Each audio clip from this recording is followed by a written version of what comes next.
নমস্কার বন্ধুরা, কোনো রকম পুর ভরার ঝামেলা ছাড়া খুব সহজে বানিয়ে নাও সেরা স্বাদের মটরশুঁটির কচুরি। মটরশুঁটির কচুরি তৈরি করতে গেলে পুর তৈরি করা বা পুর ভরার একটা ঝামেলা থাকে, কিন্তু আজকের আমি এই ভিডিওতে দেখাবো কিভাবে কোনো রকম পুর ভরার ঝামেলা থাকবে না এবং ঝটপট একদম ফ্রেশ মটরশুঁটি দিয়ে বানানো হয়ে যাবে কচুরি।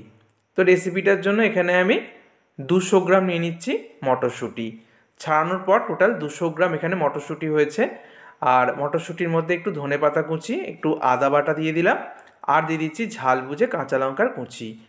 এবারে আমি দিয়ে দিচ্ছি অল্প পরিমাণ জিরে গুঁড়ো, আর দিয়ে দিচ্ছি ধনে গুঁড়ো। এগুলো সবই আমাদের বাড়িতে থাকে। একটু কাশ্মীরি লাল লঙ্কার গুঁড়ো, আর দিয়ে দিচ্ছি একটু হিং কিন্তু অবশ্যই দিতে চেষ্টা করবে। আর অল্প জল দিয়ে আমি পেস্টটা করে নেব। খুব বেশি জল দেওয়ার প্রয়োজন নেই, পেস্ট করার জন্য যতটুকু প্রয়োজন ততটুকুই জল দিয়েছি। আর এখানে দেখো পেস্টটা কীরকম হবে আমি দেখিয়ে দিচ্ছি। একদম মিহি করে পেস্ট করবে, কোনো গোটা গোটা ভাব যেন না থাকে, সেটা কিন্তু অবশ্যই নিশ্চিত করতে হবে। এবার এখানে নিয়েছি ময়দা, 300 গ্রাম ময়দা এখানে আমি নিলাম। এটা আটা দিয়েও করা যায়, আবার আটা ময়দা দুরকম মিশিয়েও করা যায়। তো ময়দার মধ্যে আমি স্বাদ মতো লবণ আর চিনি দিয়ে দিয়েছি। লবণ আর চিনিটাকে খুব ভালো করে মিশিয়ে নিলাম। এবার ময়ানের জন্য দিতে হবে সাদা তেল।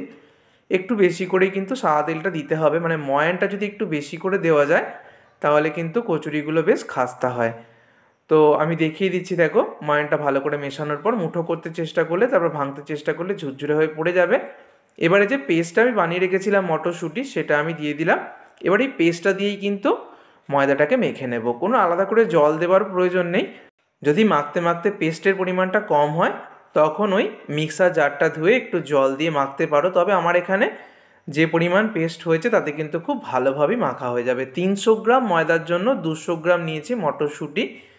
আর খুব ভালো করে দেখো মিনিট 5-6 সময় ধরে মেখে নিয়েছি।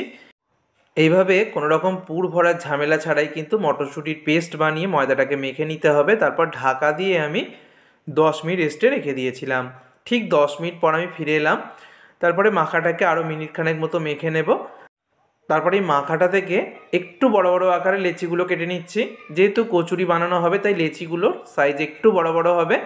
তারপর লেচিগুলোকে হাত দিয়ে গোল করে চ্যাপ্টা করে নেব। এইভাবে করে নিলে বেলতে খুবই সুবিধা হবে। তো নর্মালি মটরশুঁটির কচুরিতে পুর ভরতে গেলে কিন্তু অনেকটা সময় আমাদের লেগে যায়, কিন্তু ঠিক যেভাবে দেখাচ্ছি এইভাবে যদি উপকরণগুলো সঠিক পরিমাণে নাও আর ময়দার সাথে মেখে নেওয়া হয় তাহলে আলাদা করে পুর ভরার কোনো ঝামেলাই থাকবে না, সময়টাও অনেকটা বেঁচে যাবে আর ঝটপট বানানো হয়ে যাবে। আর কচুরিগুলো খেতেও কিন্তু দুর্দান্ত হয়। তো এইভাবে অল্প গুঁড়ো ময়দা দিয়ে আমি কচুরিগুলো বেলে নিচ্ছি। দেখতেই পাচ্ছ একটু মোটা রেখে বেলছি, একদম পাতলা পাতলা করে কিন্তু আমি বেলছি না। তারপর তেল খুব ভালো করে গরম করে নিয়েছিলাম। তেলটাকে কিন্তু অবশ্যই ভালো করে গরম করে নিয়ে গ্যাসের ফ্লেমটাকে মিডিয়ামে করে দেবে। তারপর একটা একটা করে কচুরি ভেজে নেব। প্রত্যেকটা কচুরি কিন্তু বলের মতো ফুলকো ফুলকো হবে।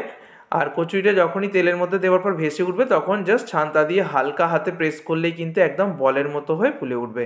দেখতেই পাচ্ছ খুব সুন্দরভাবে ফুলে উঠেছে। তো এইভাবে তৈরি হয়ে যাবে একদম বাইরে থেকে খাস্তা মচমচে কচুরি। একদম দুর্দান্ত স্বাদ হয় বন্ধুরা, একবার হলেও ঠিক যেভাবে দেখিয়েছি এইভাবে বানিও।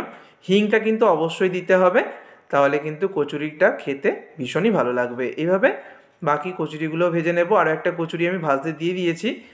আর দেখো যখনই ভেসে উঠতে শুরু করেছে তখনই ছান্তা দিয়ে প্রেসার দেবো আর এটা সুন্দরভাবে ফুলে উঠবে।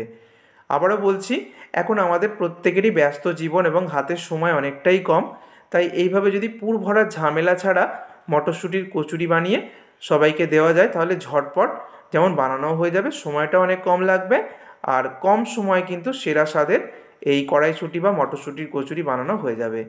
তো একইভাবে আরও একটা কচুরি ভাজা হয়ে গেল। দেখতেই পাচ্ছ কতটা ফুলকো ফুলকো হয়েছে। দেখতে হয়েছে ঠিক যেমন অনুষ্ঠান বাড়িতে আমরা মটরশুঁটি বা কড়াইশুঁটির কচুরি খেয়ে থাকি ঠিক সেরকমটাই। তো 4টে কচুরি আমার ভাজা হয়েছে। আর 4টে কচুরি ভেজে নেওয়ার পর আমি দেখিয়ে দিচ্ছি, দেখো একটা কচুরিকে ভেঙে। দেখতেই পাচ্ছ কতটা সুন্দর হয়েছে। দেখতে যতটা সুন্দর হয়েছে খেতেও কিন্তু অপূর্ব হয়। ভিডিওটা ভালো লাগলে বন্ধুদের মধ্যে অনেক অনেক শেয়ার করো। ধন্যবাদ।